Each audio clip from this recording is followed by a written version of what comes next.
اعوذ باللہ من الشیطان الرجیم بسم اللہ الرحمن الرحیم یا ایہا الناس قد جاءکم الرسول بالحق من ربکم فآمنوا خیرا لکم وان تکفروا فإن للہ ما فی السماوات والارض وکان اللہ علیما حکیما یا اہل الکتاب لا تغلوا فی دینکم ولا تقولوا علی اللہ الا الحق انما المسیح عیسی ابن مریم رسول اللہ وکلمتہ القاها الی مریم وروح من فآمنوا باللہ ورسلہ ولا تقولوا ثلاثہ انتہوا خیرا لکم انما اللہ الہ واحد سبحانہ ان یکون لہ ولد لہ ما فی السماوات وما فی الارض وکفی باللہ وکیلا صدق اللہ العظیم۔ سامعین کرام، سورہ النساء کی آیت نمبر 170 اور 171 آپ کے سامنے تلاوت کی ہے۔ اللہ تعالیٰ نے تمام پیغمبروں کا تذکرہ فرمایا اور یہ فرمایا کہ یہ جتنے بھی پیغمبر اس معاشرے میں آئے ہیں جن کا ذکر میں نے قرآن میں کیا ہے اور ان میں اور کچھ ایسے ہیں کہ جن کا ذکر میں نے قرآن میں نہیں کیا، یہ سارے ایک ہی مقصد اور ایک ہی دعوت لے کر آئے تھے اور اپنے اپنے دور میں انہوں نے اپنی پوری محنت کی، پوری کوشش کی۔ اور اس کے بعد نبی کریم صلی اللہ علیہ وسلم کا بھی تذکرہ کیا اور یہ کہ ان کے یہ جتنے بھی پیغمبر آئے یہ سارے ڈرانے والے اور اللہ کی طرف بلانے والے تھے اور حجت قائم کرنے والے تھے۔ اور نبی کریم صلی اللہ علیہ وسلم کے بارے میں یہ فرمایا کہ آپ بھی اللہ کے پیغمبر ہیں اور اس بات کے اوپر کہ آپ اللہ کے پیغمبر ہیں اللہ کی گواہی کافی ہے اور فرشتے بھی اس بات پر گواہ ہیں۔ جو لوگ انکار کریں وہ دور کی گمراہی میں چلے گئے اور وہ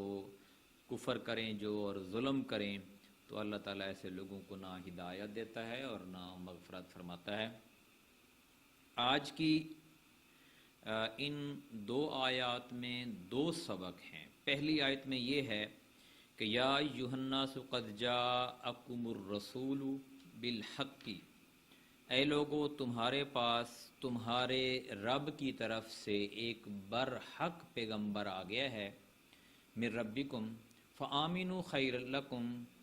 سو تم ایمان لے آؤ یہی تمہارے حق میں بہتر ہے۔ وَإِن تَكْفُرُوا، اور اگر تم کفر کرو گے، فإن للہ ما فی السماوات والارض، تو بے شک آسمانوں اور زمین میں جو کچھ ہے اللہ ہی کی ملکیت ہے۔ وکان اللہ علیما حکیما، اور اللہ خوب جاننے والا، حکمت والا ہے۔ نبی جتنے بھی آئے ہیں وہ اللہ تعالیٰ کے نمائندے کے طور پر آئے ہیں۔ جیسے آپ کو میں ایک مثال دوں، ہمارا جو بھی جیسے ایک ملک ہوتا ہے یا ایک بادشاہ ہوتا ہے، وہ کسی کے پاس اگر کوئی پیغام بھجواتا ہے تو وہ اپنا ایک خصوصی نمائندہ بھیجتا ہے۔ اس کی کوشش یہ ہوتی ہے کہ جو میرا سب سے زیادہ وفادار، سب سے زیادہ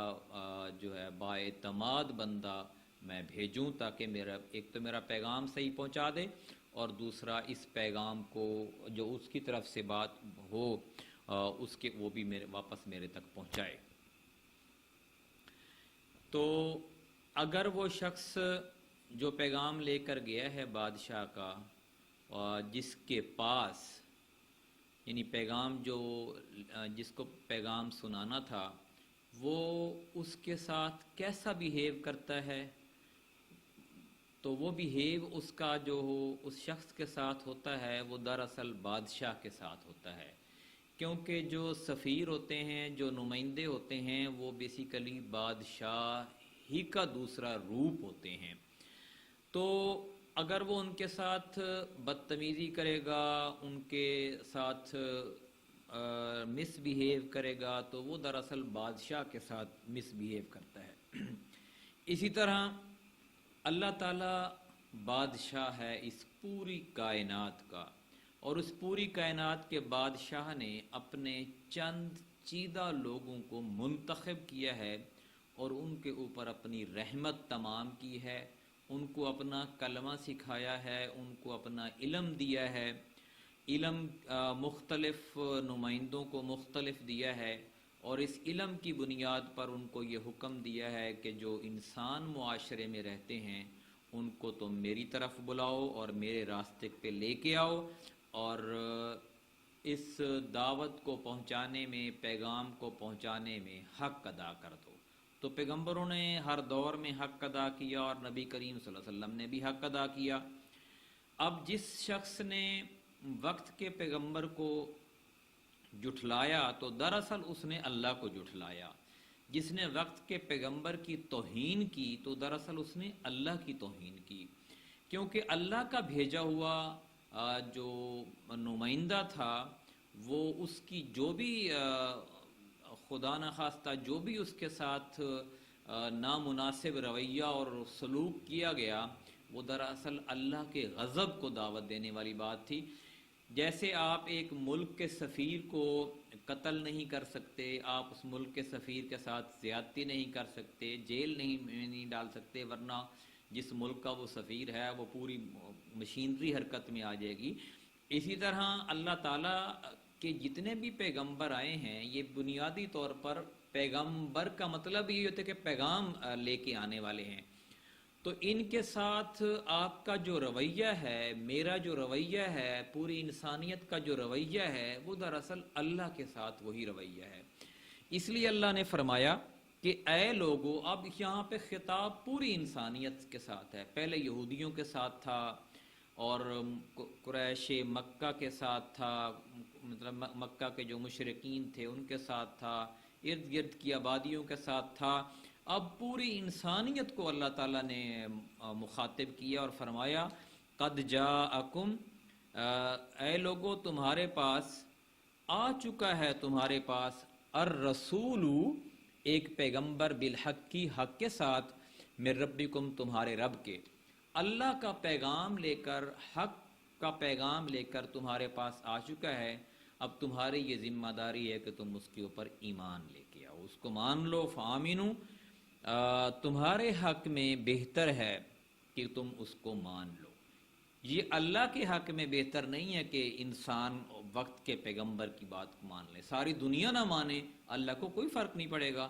ساری دنیا مان لے تب بھی اللہ کو کوئی فرق نہیں پڑے گا، نہ اس کی بادشاہت میں کمی آتی ہے نہ زیادتی ہوتی ہے۔ تو انسان کا اپنا فائدہ ہے اگر وہ اپنی اوقات سمجھ لے اور اپنی حیثیت سمجھ لے اور یہ سمجھ لے کہ وہ اللہ کی مملکت میں ہے، اس کی رعیت میں ہے، اس کی مخلوق ہے، اور اس کی مخلوق رہتے ہوئے کام کرے، وہی رویہ رکھے، تو اور جو اس کی مخلوق کو اللہ کا جو پیغمبر ہے جو بات سمجھانے آیا ہے اس کے آگے سر تسلیم خم کر دے، تو یہ انسان کے حق میں بہتر ہے۔ نہیں کرے گا تو زمین و آسمان کی جتنی بھی بادشاہت ہے وہ تو اللہ تعالیٰ کے پاس ہے، وہ جب چاہے گا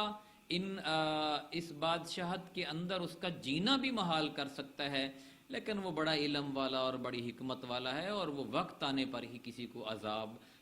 دیتا ہے، اور ہر گناہ کے بدلے فوراً اکثر اوقات اللہ تعالیٰ نہیں پکڑتا، ڈھیل دیتا رہتا ہے کہ شاید میرا بندہ راہ راست کی طرف پلٹ ہے۔ دوسری جو بات ان آیات میں کی گئی ہے وہ یہ کہ ایک تو آپ نے اللہ کے پیغمبر کا احترام کرنا ہے، چونکہ وہ اللہ کا نمائندہ ہے، وہ ایک عام انسان نہیں ہے، وہ اللہ کا خاص بندہ ہے، اور دوسرا آپ نے اس کی بات ماننی ہے۔ اب یہ اگلی آیت میں یہ بات ہے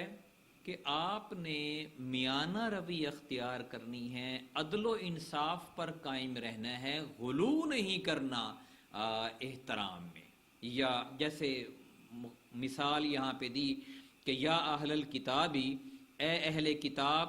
اپنے دین کے معاملے میں لا تغلو فی دینکم، اپنے دین کے معاملے میں حد سے زیادہ مبالغہ آرائی مت کرو۔ یعنی عیسائیوں نے عیسیٰ علیہ السلام کو جو کہ اللہ کے پیغمبر ہیں، پیغمبر کی حد سے بڑھا کر تعریفوں کے اتنے پل باندھے کہ کچھ نے کہا کہ یہ اللہ کا بیٹا ہے، کچھ نے کہا کہ یہی خدا ہے، کچھ نے کہا کہ مریم علیہ السلام خدا ہیں، کچھ نے کہا کہ خدا تین ہیں، یہ بھی ہیں اور ایک اللہ بھی ہے۔ یعنی ایک پیغمبر کو یہ بالکل مثال ایسے ہے کہ جیسے آپ ایک پیغام رساں کو جو کہ بادشاہ کا پیغام لے کے آتا ہے آپ اسی کو ہی بادشاہ بنا دیں. یعنی ایک طرف تو یہ تھا کہ آپ اس کے ساتھ ظلم اور زیادتی کریں، اس کی بات نہ مانیں، خط پھاڑ دیں سارا کچھ، اور دوسری طرف یہ ہے کہ آپ اسے کہنا شروع کر دیں کہ اصل بادشاہ ہی تو ہے، وہ کون ہوتا ہے جو تجھے بھیجنا ہے. تو یہ انسانیت ان دونوں میں اکثر الجھی رہی ہے. بعض لوگ انکار کرتے رہے ہیں اور بعض لوگوں نے ان نبیوں کو ایسا مقام دیا ہے کہ خدا کے برابر لے گئے ہیں اور خدا سے بھی بعض اوقات بڑھا دیا ہے. اسی طرح یہودیوں نے بھی یہی کیا کہ عزیر علیہ السلام کو انہوں نے اللہ کا بیٹا بنا دیا اور بعض نے خدا بھی بنا دیا. تو اہل کتاب نے اللہ کے پیغمبروں کو اپنے مختلف گروہوں کو لحاظ سے یا تو قتل کرتے رہے ہیں، انکار کرتے رہے ہیں، نافرمانی کرتے رہے ہیں، یا کچھ گروہوں نے ان کو اللہ بنا لیا ہے یا اللہ کا بیٹا بنا لیا ہے. اس لیے یہاں مسلمانوں کو بھی یہ بتایا جا رہا ہے کہ آپ نے اپنے دین میں غلو نہیں پیدا کرنا. مخاطب اہل کتاب کو کیا. ظاہر ہے اس وقت تو نبی کریم صلی اللہ علیہ وسلم بنفس نفیس موجود تھے امت کے اندر، اور جب یہ اہل کتاب کو خطاب کیا، جب یہ آیات نازل ہوئیں کہ یا اہل الکتاب لا تغلوا فی دینکم، اے اہل کتاب اپنے دین کے معاملے میں حد سے زیادہ مبالغہ آرائی مت کرو، ولا تقولوا علی اللہ الا الحق، اور اللہ کے متعلق حق کے علاوہ کچھ مت کہو. اللہ نے جو فرما دیا نا قرآن میں بس وہی کافی ہے اور وہی آگے بیان کرو. اپنی طرف سے نہ تو تم اس میں اضافہ کرو اور نہ اس میں کمی کرو. انما المسیح، وہ تو صرف مسیح عیسیٰ ابن مریم، عیسیٰ بیٹا مریم کا، رسول اللہ کا رسول، یعنی اللہ کا پیغمبر ہے، اللہ کا پیغمبر تھا وہ. وکلمتہ، اور اس کا کلمہ تھا، القاہا الی مریم وروح منہ، ڈالا اس نے اسے طرف مریم کے اور روح اس کی طرف سے. ظاہر ہے روح تو ہر انسان میں ہوتی ہے، جو بھی انسان اس دنیا میں آیا ہے تو وہ روح اس کے اندر ڈالی جاتی ہے. لیکن عیسیٰ علیہ السلام کے اندر اللہ نے خاص روح ڈالی، اور یہ اس کا تذکرہ سورہ بقرہ میں بھی ہے کہ مقدس روح ڈالی. ظاہر ہے انہوں نے گہوارے میں باتیں شروع کر دی، بچپن میں بھی انہوں نے یہ کہنا شروع کر دیا کہ میں اللہ کا بندہ اور اس کا پیغمبر ہوں. تو یہ بچہ جب پیدا ہوتے ہی یہ کہنا شروع کر دے تو اس کا مطلب یہ ہوتا ہے کہ یہ خاص اللہ کی روح ہے اور خاص کلمہ ہے اور خاص ہستی ہے. تو اس لیے اللہ نے فرمایا کہ یہ چیزیں تو اللہ نے ان کو عطا کی تھیں اور تم نے ان کو خدا کا درجہ دے دیا. فآمنوا باللہ ورسلہ، اس لیے تم اللہ پر اور اس کے پیغمبروں پر ایمان لاؤ. اللہ کو اللہ کے مقام پہ رکھو اور پیغمبروں کو پیغمبروں کے مقام پہ رکھو. ولا تقولوا ثلاثہ، اور یہ نہ کہو کہ اللہ تین ہیں. انتہوا خیر لکم، باز آ جاؤ زیادہ بہتر تمہارے لیے. انما اللہ الہ واحد، وہ تو صرف اللہ معبود ہے ایک، یعنی اللہ تو صرف ایک ہی معبود ہے. سبحانہ ان یکون لہ ولد، وہ اس سے پاک ہے کہ کوئی اس کی اولاد ہو. لہ ما فی السماوات و ما فی الارض، آسمانوں اور زمین میں جو کچھ ہے اس کی ملکیت ہے. وکفا باللہ وکیلا، اور کارساز ہونے کے لیے اللہ ہی کافی ہے. ہمارا یہ فرض ہے، ہمیں یہ بات کیوں اللہ نے بتائی؟ یہ سمجھانے کے لیے کہ تم لوگوں نے بھی میرے نبی کو ان کی شان کے معاملے میں غلو نہیں کرنا. نبی کریم صلی اللہ علیہ وسلم کا جو مقام ہے ان کو وہی مقام دینا ہے، اللہ کے برابر نہیں لے کے جانا، اللہ والا مقام ان کو نہیں دینا. اسی طرح دنیا کے اندر جس شخصیت کا جو مقام ہے اسی مقام میں رکھنا ہے، نہ کم کرنا ہے نہ زیادہ کرنا ہے. آپ یہ مطلب ہے کہ نبی کریم صلی اللہ علیہ وسلم کا جو احترام ہے، جو مقام ہے، جو ذمہ داری ہے کہ ہم ان کی فرما برداری اختیار کریں، ان کے آگے سر تسلیم خم کر دیں، یہ ڈیوٹی ہے ہماری. اور جو کائنات کے چیزیں احکامات ہیں کہ کائنات کو چلانے کا جو اختیار ہے، حکم دینا اور منع کرنا، اور یہ سارے جو اللہ کے اختیار ہیں وہ اللہ ہی کے پاس رہنے چاہیے. ہمیں کسی اور کو یہ اختیار دینے کا ہمارا مائنڈ سیٹ نہیں ہونا چاہیے. اس طرح آپ دیکھیں کہ مسلمانوں کے اندر بھی اب بہت سارے فرقے ایسے بن چکے ہیں کہ جو اللہ کی مخلوق میں سے کسی بھی مخلوق کو اللہ کے برابر لے جا کھڑا کرتے ہیں. کہ بعض اوقات میں نے تو ویڈیوز بھی دیکھی ہیں کہ بعض اوقات ان ہستیوں کو، وہ ہمارے لیے بھی قابل احترام ہیں، ہم تو ان کے مطلب ہے کہ کبھی بھی مقابلہ نہیں کر سکتے، لیکن مقصد کہنے کا یہ ہے کہ آپ ان کو اللہ کے مقابلے میں کم از کم نہ لے کے جائیں. کیونکہ اس کائنات کا کیا، آپ دنیا میں کسی ادارے کا بھی دیکھ لیں، عقل آپ کو یہی کہے گی کہ سربراہ ایک ہی ہو سکتا ہے، مالک ایک ہی ہو سکتا ہے. اگر ایک سے زیادہ مالک یا سربراہ ہوں، منتظم ہوں، حاکم ہوں، تو پھر تو ان کے درمیان لڑائی شروع ہو جائے گی اور کبھی بھی کوئی کائنات کے اندر استحکام نہیں آ سکتا. اور یہی وجہ ہے کہ مسلمان ایک دوسرے کے خلاف گتھم گتھا ہیں. ایک نے ایک صحابی کو پکڑ کر اس کی شان میں اتنا غلو کیا کہ اللہ کے برابر لے گیا، دوسرے نے کسی اور صحابی کی شان میں غلو کرنا شروع کر دیا. ایک نے نبی کریم صلی اللہ علیہ وسلم کی شان میں غلو کیا اور ایک نے کسی اور بزرگ کی شان میں اتنا غلو کر دیا. یہ سارے لوگ اللہ کے بندے ہیں، یہ سب اللہ کی مخلوق ہیں، یہ سب لوگ اللہ کے ہاں مقرب ہیں. اللہ تعالیٰ نے ان کا کتنا مقام دیا ہے ہمیں نہیں پتا، بہت ہو سکتا ہے کہ ہماری سوچ سے بھی بڑا مقام ان کو دیا ہو، لیکن یہ سارے ہیں تو مخلوق. خالق بس ایک ہی ہے، منتظم ایک ہی ہے، حاکم ایک ہی ہے، حکم ایک کا ہی چلتا ہے، نفع نقصان کا مالک ایک ہی ہے، تکلیفیں دور کرنا اور ذہنوں کو سکون دینے والی ذات ایک ہی ہے. اور یہ دنیا میں جتنی بھی متبرک ہستیاں آئی ہیں نبی کریم صلی اللہ علیہ وسلم سے لے کر بعد تک، ساری یہی سکھاتے آئی ہیں کہ لوگوں تم اللہ کے غلام ہو، اللہ کے بندے ہو، اسی کی طرف رجوع کرو، اسی سے مانگو اور اسی کے سامنے عجز و انکساری کے ساتھ جھکے رہو. اللہ تعالیٰ سے دعا ہے کہ ہمیں بنی اسرائیل یعنی یہودیوں اور عیسائیوں کی جو روش ہے جس کی وجہ سے ان کو دھتکارا گیا، ان کو بار بار تنبیہ کی گئی، ان پر لعنت کی گئی، ان پر غضب نازل ہوا، وہ گمراہی میں گئے، اللہ تعالیٰ ان کی اس روش سے ہمیں بچائے، ہمیں صحیح معنوں میں مسلمان بننے کی توفیق عطا فرمائے. جزاک اللہ.